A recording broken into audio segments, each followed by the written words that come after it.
today we have a 2018 Toyota Tundra SR5. We're replacing the front brakes and rotors.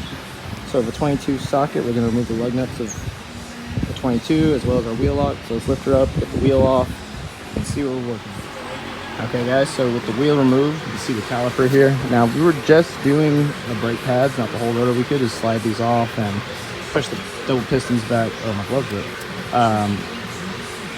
To replace these, you just slide in and out. But because I'm replacing the whole thing, what I'm gonna do is actually leave all this hardware on so that these pads stay on, so I can use my double piston caliper tool here to squeeze these back. This is a number 10 for the valve here. So pretty much I'm just gonna use number 19, remove this bolt, as well as number 12, so I don't put too much stress on the line right here to remove the bracket here. So once I pull these off, I'm gonna literally just push these pistons back and then we'll take it apart. Now basically taking it apart is very simple. You're really just gonna take off this little thing that holds these pins together, push down on this and push it outward. So it literally comes off.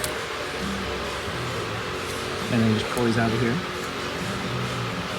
which I'm not gonna do because I'm gonna leave those in place. And then this just comes out, just keeping this comes out as well. Just take the pin out, goes that direction. Just keep in mind the orientation of this so we can put it back the same way. So let's go ahead and get this removed and then we'll get the rotor out. So I've already gone ahead, pushed the pistons back here with my tool. So we'll worry about that later when we put it back on. But now to remove the rotor, if it's stuck, use two of these little bolts here and just thread them in the holes and just pop them. So after popping out the old rotor with two bolts there, I'm gonna just slap the new one in, put our caliper back on, tighten the bracket on, number 12, the two 19s on the side here, tighten back down.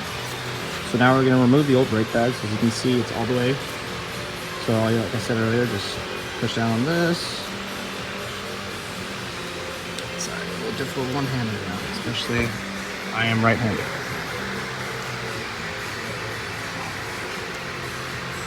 Pops out, all those two holes in the pins.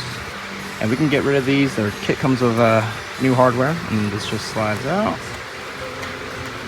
all the way. I mean, you really don't take it all the way out. You can just kind of set it like that, all the way out as well. And this also, there's a new piece for that comes with our kit. We're just gonna take it all out here, just set it right there, and then now we just slide our old brake pads out and slide the new ones back in. Just remember how this goes, so you can put it back in the same way.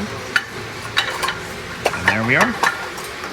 All these are removed, and we'll slide our new ones in. So that's pretty much it for removing this.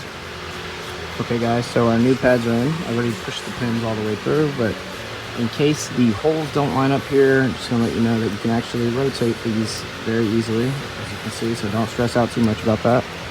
Let's just make sure all of it lines up. Let's go ahead and get that one, rotate it down, push that in, and then slide it in there. And it locks it all in place. And then as you can see, this piece here, exactly the same position I took out the old one in. So now we're good. We're gonna throw the wheel back on and we're done. So thanks for watching, y'all. Please like, subscribe, more videos to go. And I apologize for the noise. I'm standing directly next to the fan right now.